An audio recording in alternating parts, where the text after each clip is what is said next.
तेल लेने गया ससुराल। सुनने में अजीब नहीं लगता कि तेल लेने गया ससुराल? मानो कोई कमारी लड़की अपने ससुराल ना जाने की जिद पर ससुराल को बुरा भला कह रही हो। पर ऐसा बिल्कुल नहीं है। ये सब तो घर की बहुओं के मुंह से निकलने वाले शब्द थे। अब कैसे और क्यों, आइए जानते हैं। कोहली परिवार खाने का बड़ा शौकीन था। अब पंजाबियों की शान ही होती है खाना, तो कोई खाने से कॉम्प्रोमाइज़ करता भी कैसे। सुबह सुबह डाइनिंग टेबल पर बैठा कोहली परिवार खाने का इंतजार कर रहा था। अरे कुलजीत बहू, क्या बना रही हो नाश्ते में? आलू के पराठे और सरसों का साग भाभी की कॉपीराइट डिश है ना भाभी? किचन में खड़ी कुलजीत बाहर हॉल में हो रही बात को सुनकर चिढ़ जाती है। गलती हो गई मेरी जो इन लोगों को आलू का पराठा खिला दिया। एक एक करके गर्मा गर्म पराठा खाते हैं सब। एक पराठा बनाओ फिर सर्व करने जाओ, फिर बनाओ फिर सर्व करने जाओ। बिना जिम किए आधा शरीर तो इन लोगों को खाना बनाकर खिलाने में ही कम हो गया मेरा।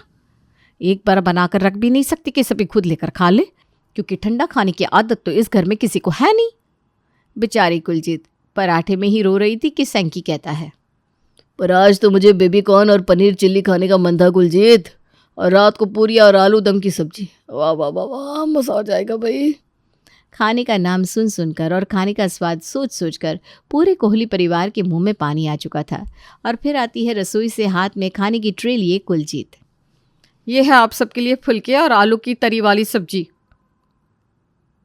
ये क्या मजाक कर रही हो बहू तुम? हमारे घर में इतना सादा खाना कौन खाता है? कोई बात हुई है क्या कुलजीत? वरना तुमसे इतनी बड़ी गलती नहीं हो सकती। कहीं तुम्हारी तबीयत तो खराब नहीं है ना? हे भगवान, इसीलिए तो कहता हूँ स्वेटर पहना करो तुम। उस स्लीवलेस सूट को सभी को दिखाने के चक्कर में कल तुमने स्वेटर नहीं पहना था, लग गई ना ठंड। आओ चलो बैठो यहाँ पर। अच्छा अच्छा, तो ये बात है। वही मुझे ना टेंशन हो गई। तुम आराम से बैठो बहू, हम खाना बाहर से मंगवा लेंगे। हम सब बहू के सामने बाहर का खाना खाएंगे तो बहू का जी नहीं जलेगा क्या? अरे तो बहू को खाने से किसने रोका है? ये सब तो कहने की बातें हैं कि बीमार आदमी को सादा खाना खाना चाहिए। अरे भाई, एक तो शरीर बीमार, ऊपर से सादा खाना खाकर मन को भी बीमार कर ले क्या आदमी? खाना तो चटपटा तेल में तला हुआ ही होना चाहिए कि तेल खाने पर तैरता हुआ दिखे। तला हुआ गर्मा गर्म खाना खाओगी तभी इतना जल्दी ठीक हो जाएगी बेटा। पापा बिल्कुल सही कह रहे हैं भाभी। एक बार ऐसे ही ना मुझे लूज मोशन हो गया था। सभी ने बोला एकदम प्लेन खाना खाओ, खाने में कोई मसाला ना हो। अरे हो सके तो खाना ही छोड़ दो, सिर्फ पानी पर जिंदा रहो। पर मैं नहीं माना। मैंने तो जाकर गर्मा गर्म जलेबी खा ली और फिर चाउमीन। और उसके बाद जो पेट ठीक हुआ, इतनी जल्दी तो दवाइयों से भी ठीक नहीं होता। वो कहते हैं ना, जहर जहर को काटता है। इस घर में ना सब दिमाग के पैदल ही है। तुम सब क्या बहू के ऊपर चढ़ गए हो? उसे अगर सादा खाना खाने का मन है तो खाने दो। पम्मी अपनी बहू के बने सादे खाने के साथ अपनी बहू को उसके कमरे में छोड़कर बाहर आ जाती है। मेरा फ़ोन कहाँ है मम्मी? इन लोगों ने तो मुझे सादा खाना दे दिया। कुलजीत अपनी माँ को फ़ोन लगाती है। तो ये टसक टसक कर क्यों बोल रही है बेटा? अच्छा, अभी भी एक्टिंग कर रही है? हाँ, मान गई तुझे मैं। अब बता कैसा रहा मेरा आइडिया? सब ठीक तो हो गया ना? किसी को कुछ बोलती इसके पहले ही सभी ने खुद एज्यूम कर लिया कि मेरी तबीयत खराब है, इसलिए मैंने सादा खाना बनाया है। और ऐसे में कुछ बोल ही नहीं पाई मम्मी। अब चलो तबीयत खराब है, इसी बहाने 4-5 दिन तो मुझे किचन से छुट्टी मिल जाएगी। हे भगवान, ये तेरे ससुराल वाले, बहुत मेहनत हो जाती है ना बेटा तुझे।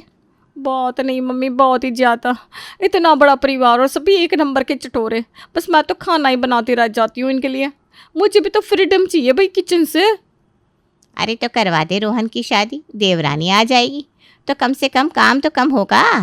माँ बाप ऐसे ही नहीं कहते कि शादी ब्याह की बातें 2 दिन की नहीं होती। यही प्रॉब्लम रिश्तों को ना ख़राब करते हैं बाद में। इसलिए लव मैरिज में पड़ना ही नहीं चाहिए। सोच समझ कर शादी करती तू तो सिंगल लड़के के परिवार में जाती। ये जॉइंट फैमिली का लफड़ा ही ना होता तो तुझ पर 5-7 लोगों के खाने का प्रेशर आता ही नहीं। पर इस 2 मिनट के एड्रेनलिन रश के पीछे तूने सब कुछ खराब कर दिया। तो अब क्या करूँ? रोहन की शादी की बात छेड़ू क्या घर पर? पता नहीं ना वो लड़की कैसी आएगी। मुझे तो ऐसी लड़की चाहिए जो मेरा काम इजी करे। पता चला ये और बड़ी चटोरी और काम चुरा गई। फिर 6-7 महीने मुझे इसे खाना बनाने की ट्रेनिंग देनी पड़ गई। अरे उसकी टेंशन तू ना ले। मेरी सहेली की बेटी है प्रिया, डाइटिशियन है, खाने को लेकर इतनी पर्टिकुलर, किसी खाने में तेल पड़ने ही नहीं देना चाहती। एक बार उसकी बात रोहन से शुरू हो जाए तो सबसे पहले रोहन ही ऑयली फूड अवॉइड करेगा। फिर तेरी ननद पर आ जाना। अब शादी तो उसे भी करनी है, तो वेट लूज करने के लिए डाइटिशियन ही मदद करेगी, और घर के सास ससुर को। बस बस मम्मी, मैं समझ गई।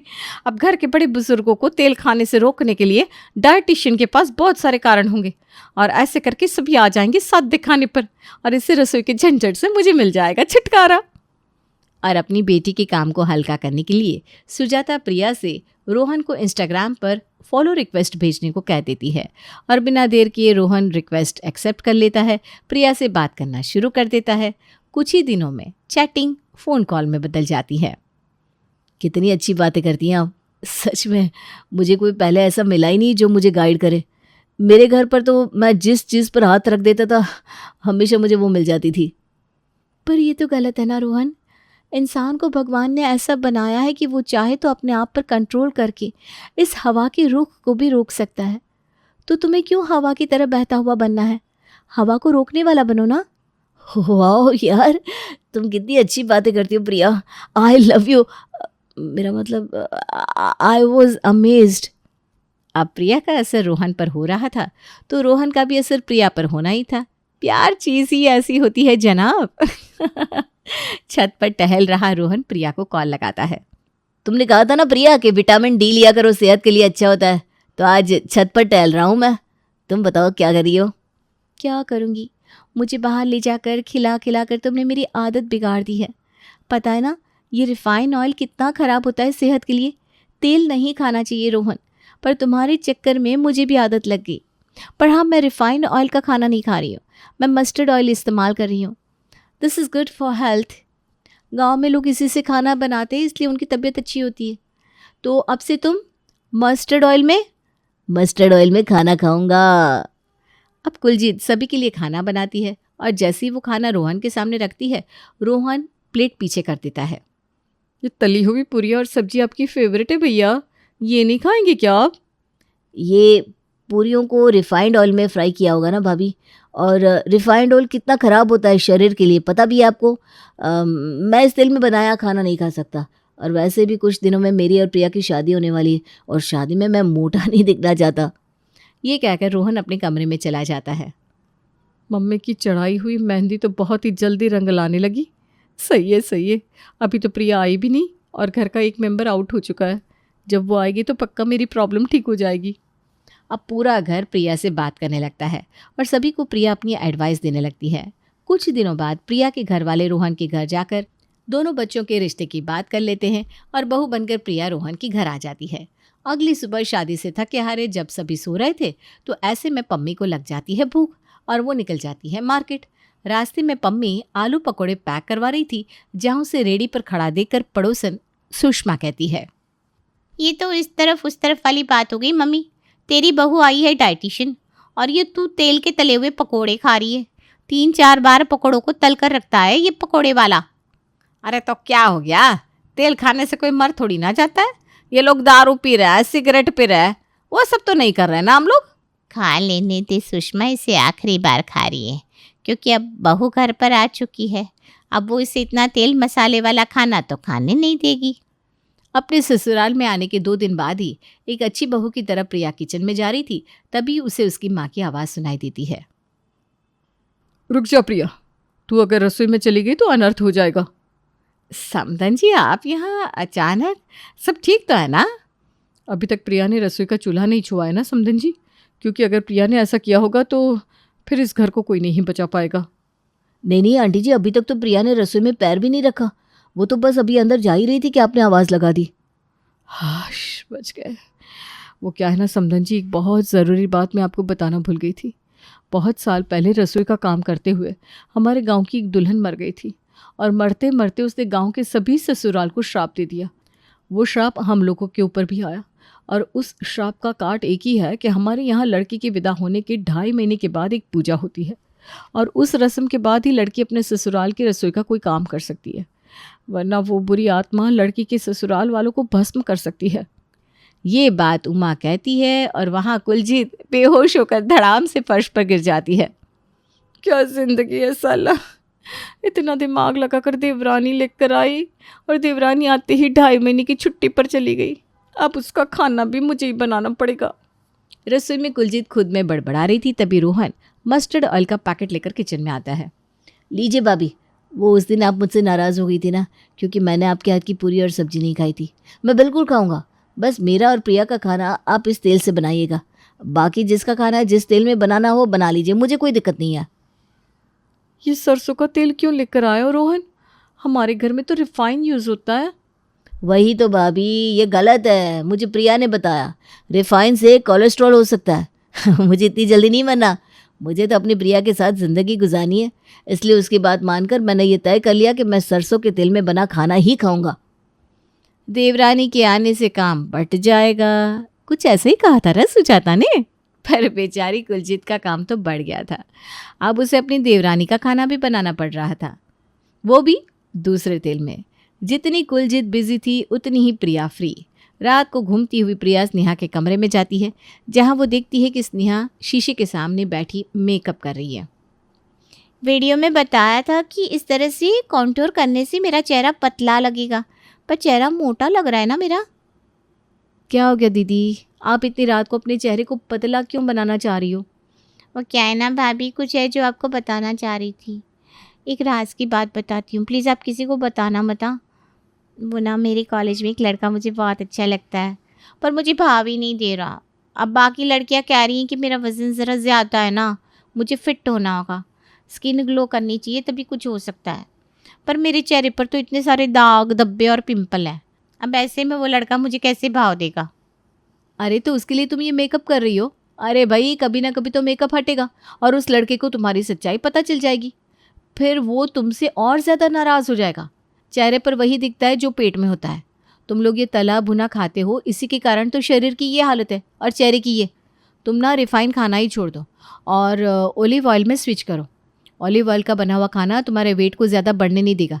तुम भाभी से कह देना कि अब से वो सीधा डब्बे से कढ़ाई में तेल ना डाले, बल्कि ब्रश से कढ़ाई में तेल लगा दे। इससे ना कम तेल में सब्जी भी बन जाएगी और तुम्हारे मुंह का टेस्ट भी बरकरार रहेगा और वज़न बिल्कुल नहीं बढ़ेगा। अब इसके बाद क्या हुआ होगा मुझे नहीं लगता कि मुझे आपको बताने की ज़रूरत है। अगली सुबह ऑलिव ऑयल का पैकेट खरीद कर स्नेहा किचन में अपनी बड़ी भाभी के पास ले जाती है। ये क्या लेकर आई हो तुम? वो क्या है ना भाभी, मेरी स्किन इतनी डैमेज हुए जा रही है और ऊपर से वज़न है कि कम ही नहीं हो रहा। अब डाइटिंग तो मुझसे हो गई नहीं, तो प्रिया भाभी ने एक सजेशन दिया है कि मैं अपना तेल बदल लूँ। तो ये ऑलिव ऑयल लेकर आई हूँ मेरे लिए, खाना उसी में बनाइएगा। बाकी जिसे जो खाना हो मुझे कोई दिक्कत नहीं है। ये तुझे तेरी डाइटिशियन भाभी ने बताया ना? वो डाइटिशियन भाभी जिसे मैं लेकर आई हूँ? ठीक है, तू जा, मैं बना दूँगी। कुलजीत का दिमाग खराब होता जा रहा था। अब घर के हर मेंबर के लिए उसे उनके हिसाब से अलग तेल में खाना बनाना पड़ रहा था। यानी कि नई देवरानी के आने के बाद काम तो 3 गुना बढ़ चुका था। इसी तरह दिन गुजर रहे थे। फिर एक शाम पम्मी की सहेलियां पम्मी से मिलने आती है। क्या पम्मी, आज तो पिकनिक पर क्यों नहीं आई? कितना मज़ा आया हमें। सच में पम्मी, पूरा मूड तरोताज़ा हो गया। कितने चक्कर लगाए हमने पार्क के, क्या बताऊँ। और सारा क्रेडिट जाता है तेरी बहू को। क्या डाइट प्लान बताती है प्रिया, मेरी तो हड्डियों में मानो जान आ गई है। अरे मैं कैसे आती है सुषमा, घुटनों में इतना दर्द है कि बाथरूम तक चली जाऊं, यही गनीमत है। तो अपनी बहू से डाइट प्लान बनवा लेना। तेरी बहू पड़ोसियों को डाइट प्लान बताती फिर रही है, तुझे नहीं बताएगी क्या? और रात के खाने पर पम्मी प्रिया से इस बारे में बात करती है। अरे तेरी डाइट से तो लोगों को बड़ा फ़ायदा हो रहा है बेटा, मुझे भी कोई आइडिया दे, क्या करूं जिससे मेरे घुटनों के दर्द में आराम हो। आप पर ये डाइट वाइट मत करने को बोलना। नहीं मम्मी जी, मुझे पता है कोहली फैमिली से डाइट नहीं होने वाला। आप ना बस अपना तेल बदलिए और सूरजमुखी के तेल से बना खाना खाना शुरू कर दीजिए। सूरजमुखी का तेल हड्डियों के लिए बहुत फ़ायदेमंद होता है। अब अगर पम्मी सूरजमुखी के तेल में बना खाना खाती तो सोडी भी खाता। अगली सुबह सोडी सूरजमुखी के तेल का पैकेट लाकर जैसे ही कुलजीत के हाथ में रखता है, कुलजीत फट पड़ती है। बस बहुत हुआ, अब मुझसे नहीं होगा ये तेल का ड्रामा। तेल लेने गई रसोई और तेल लेने गया आप सबकी वैरायटी का तेल। इस तेल की वैरायटी के पीछे तो मेरा तेल निकल गया मम्मी जी। स्नेहा दीदी के लिए ऑलिव ऑयल में खाना बनाओ, रोहन और प्रिया के लिए सरसों के तेल में, मेरे और संकी के लिए रिफाइन में, और अब पापा जी और आपके लिए इस सूरजमुखी के तेल में खाना बनाओ। यही बाकी रह गया था क्या? अब 2.5 महीने पूरे होने को आए हैं ना, अब प्रिया से खाना बनवाइए। ये बनाए सबके लिए अलग अलग तेल में खाना, क्योंकि मुझसे अब खाना नहीं बनने वाला। मैं तो इस 2.5 महीने के ब्रेक के बाद क्लिनिक ज्वाइन करने वाली हूँ भाभी। इस बारे में पहले ही मैंने मम्मी जी से बात कर ली थी। अरे कोई मुझे पानी ला कर दो, मुझे चक्कर आ रहा है। पर बात क्या हो गई बहू, तुम अचानक इतना चिढ़ क्यों रही हो? तुम्हें खाना नहीं बनाना क्या? बिल्कुल भी नहीं पापा जी, मुझे नहीं बनाना खाना। जब शादी होकर आई थी तब 2-4 महीने शौक से खाना बना लिया, हो गया। पर अब तो सब मेरे पीछे ही पड़ गया। अरे बेटा तो ऐसे बोलना, नहीं बनाना है खाना, हम कुक रख लेंगे। हमने कौन सा मना किया है। संगी, वो तेरी नानी के घर में जो खाना बनाने वाली नहीं थी क्या, उसे ज़रा फ़ोन कर दे, वो आ जाएगी यहाँ। कुक के हाथ का खाना खाने से आप लोगों को दिक्कत नहीं? इस घर में किसी को किसी बात से दिक्कत नहीं है कुलजीत। ससुराल कॉम्प्लिकेटेड हो ज़रूरी नहीं। हमें तो लगा कि तुम्हारा मन नहीं लगता अकेले, इसलिए तुम शौक से खाना बनाती हो। अगर हमें पता होता कि ये खाना बनाना तुम्हें प्रेशर लग रहा है तो हम कब का कुक बुलवा लेते। जितनी इजीली कुलजीत ने सोचा भी नहीं होगा, उतनी इजीली ये टॉपिक सॉल्व हो जाता है और कुलजीत को तिल से छुट्टी मिल जाती है।